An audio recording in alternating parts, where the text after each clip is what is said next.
If you're tired of the standard business and marketing fundamentals, frameworks, and funnels, you need a little mischief. Get ready to turn up the volume on the CEO Mischief Maker podcast, where you access conversations with seasoned business owners who have smashed through mindset barriers, innovated the standard boring business and marketing playbooks, and executed future-paced strategies with bleeding-edge tools and tactics to micro-fail their way into massive success and growth. We are Mindset Impact Strategic Catalysts helping innovative entrepreneurs focus. We are CEO Mischief Makers. Ready to make a little mischief?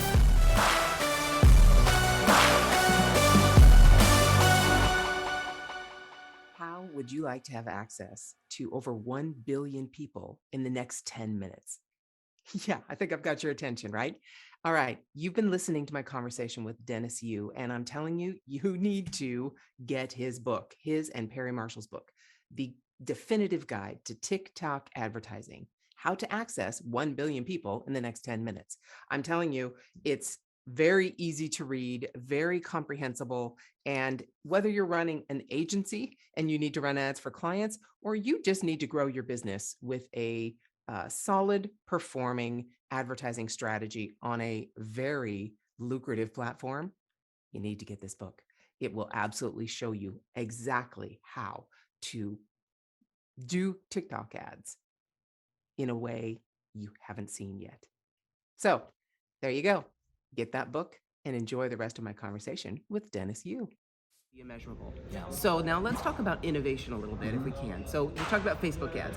Facebook ads are pretty simple, right? You put some money in, you put an ad out, you have people click. So how did you, and I don't think of innovation as like the Elon Musks or the Steve Jobs. Yeah, we're not going to the moon or anything. No. We're just talking about taking a template or a framework like a Facebook ad agency, which does the same thing as every other Facebook ad agency. Yep. And you innovate it for Dennis.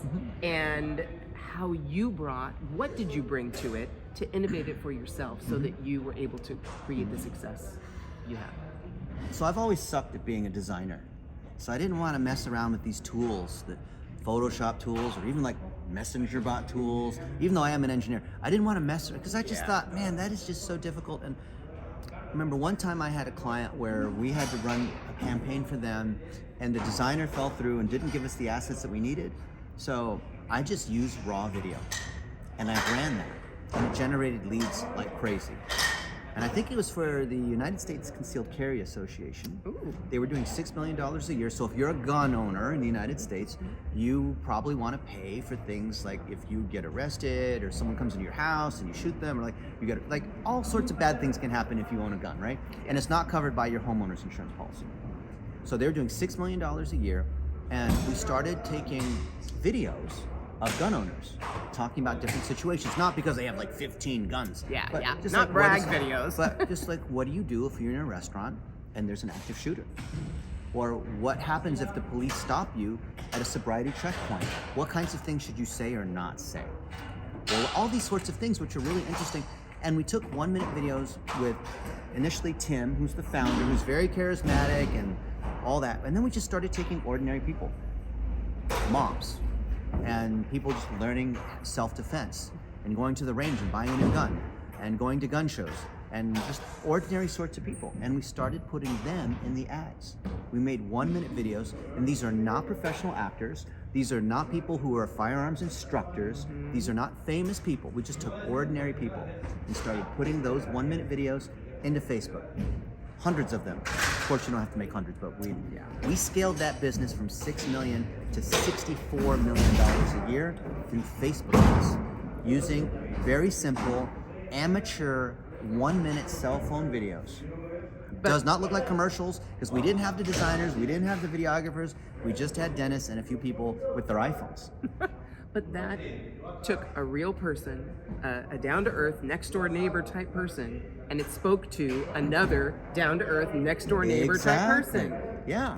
So what happens on Facebook, which now the other networks are doing if it's social media, is if it's a 38-year-old woman with slightly gray hair wearing blue, that Facebook's going to not target that to other 38-year-old women who are wearing blue and have slightly gray hair, right? The algorithm, you don't have to target 38-year-old women. The algorithm will naturally find who it needs to be. So if you have different avatars, different kinds of personas, not just because originally we said, okay, the avatar for USCCA is Bubba. And Bubba is 38 years old. He's a family man. He's conservative, believes in the Second Amendment, and all the ads were targeted against men who fit that. Because that's the whole thing with persona. Yes, like, oh, I think I know my customers. Yes. But then, wait a minute, we're losing out on all these women. Yes. Because women can have guns too. Yes, and do. And gay people can have guns, and black people want guns, like everybody, you know. Like, why wouldn't you? So instead of trying to say it's only Bubba we're going after, we just made lots of videos on lots of different situations, and we let the algorithm find other people who are just like these ones instead of us trying to decide. So almost all the ads that we ran and all the ads we run now are run untargeted.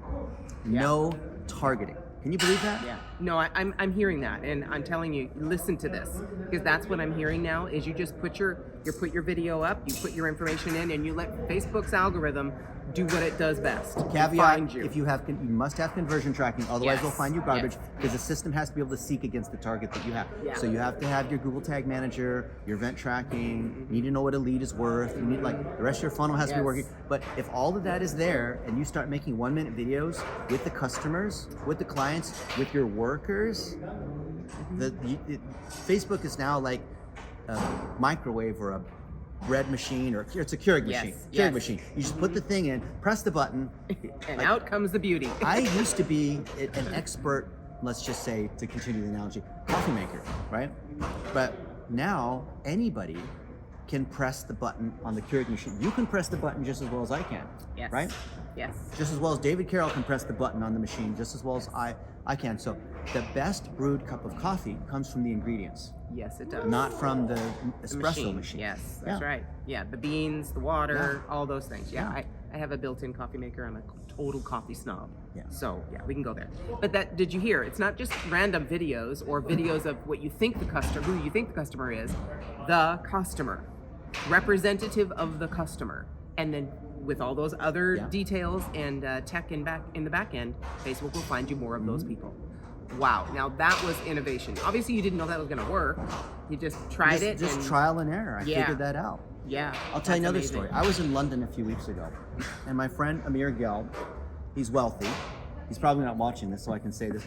This guy is so wealthy that when we were in school together at the London School of Economics, he had me fly from London to LA to pick up a guitar from Sting and bring it back to London so he could play with Sting on stage in front of a giant, rock concert. Yeah. And he always has the very best in life. He has the best automobiles, he has the best watches, he lives in a mansion. His parents control the import and export of tobacco and other things into the whole country, so you can imagine how they're doing. Yes. And so he wanted to have the very best coffee. So he went on a journey that led him to these auctions. So there are these auctions for the very, very best coffee in the world, where these different buyers from Japan or Michelin star restaurants or whatnot are there. How much do you think 1 pound of the most expensive coffee is? Over $100? It's a lot more than $100. Over 1,000? Yes, $2,500 per pound. And I've tried this coffee. And? I've tried different kinds of coffee. Because, you go to Starbucks and you go like, oh, $20 is like expensive. But you have not tasted, like, you might think you're a coffee connoisseur. I'm probably not. You're going into some random restaurant, even in a place like this, you're not going to have this coffee. Yeah, I'm sure not. Not at $2,500. But if you go to a 2-star or 3-star Michelin restaurant, that coffee's there. In fact, his coffee is the #1 coffee because these Michelin chefs can tell the difference between these different coffees. Yeah. And he needed a little bit of help with his social media and digital marketing. So of course he calls on his buddy Dennis, who went to school with him a long time ago. And he had tried hiring all these other agencies. He had tried all the different kinds of software. He tried all kinds of stuff and it didn't seem to work. So I flew into London a few weeks ago and I just followed him around in his kitchen, went upstairs to his office. He had different boxes of coffee, different things that he was tasting. He's like a mad scientist with coffee. Wow. He has these beautiful gold cups that were designed by the #1 company that makes espresso cups, and some of them were wider versus shorter and a narrow bit, like just to affect the flavor and how it goes to the top, like just And on and like crema. every little detail, like a $30,000 grinder, and like everything you could do in pursuit of having the very, very best coffee, right? Like, can you imagine, like, to the degree that this guy is going to try to make the, and there's different kinds of coffee that grows seasonality, and yes, even on different regions. even from the same farm, different parts of the hill, based on the Yes. weather, can affect how it Yes. tastes, kind of like Yes. wine. And Yes. so he had 2 children that were running around screaming while we were making little videos on my cell phone. And he was worried, saying, "Oh, we need to go to like a professional studio. We need to hire an actor. We need to, get a spokesperson. We need to, bring in the whole film crew." And I said, "No. Let's just children running around. Maybe the wife is grumpy. His hair isn't quite right, and we're just going around, following Amir around. The name of his company is Difference Coffee, and you'll see all these different stories where he's talking to chefs and having very professional superfood conversations about things, and he's talking about the coffee and talking about how he sources it, talking about the 100-point coffee grading scale. Just like wine, there's a 100-point scale. Yeah. There's a 100-point thing that everyone in the Yes. industry knows for coffee, Yes. right? And what is it that affects the bitterness versus the flavor versus all these different, and there are people, just like sommeliers for wine, Yes. there are people who are professional coffee graders. And he talks about his relationships with the coffee graders and how he finds just the whole thing. So I followed him around for 2 days, just collecting these stories on my iPhone, and then with almost no editing at all, putting that on Facebook, on Instagram, now Google with Performance Max. Yeah. And literally just taking high quality ingredients, putting it out there. That is what the future of digital advertising is. It all comes from the quality of the ingredients. That's why any virtual assistant from Pakistan or the Philippines or whatever, if you get the right ingredients, they can run and optimize your ad campaigns better than me or Dan Henry or these other people. And these are people making $500 a month. Yes. Wow. Okay, first off, I'm going to have to check out Difference Coffee, #1. But wow. Okay, that is innovation. To me, that is innovation. You're not just sitting around going, "Oh, my ads don't work. Oh, I don't know what to do." No, you are looking forward and going, "Let's just be real. Yeah. Let's just be real and do real and Videos with Post it. mistakes in them, with ums and ahs. Yeah, We don't oh, say things properly. Run with it. Because we find that the mistakes actually tend to do better. well, everyone's human." We did some stuff with Ashley Furniture, which is the largest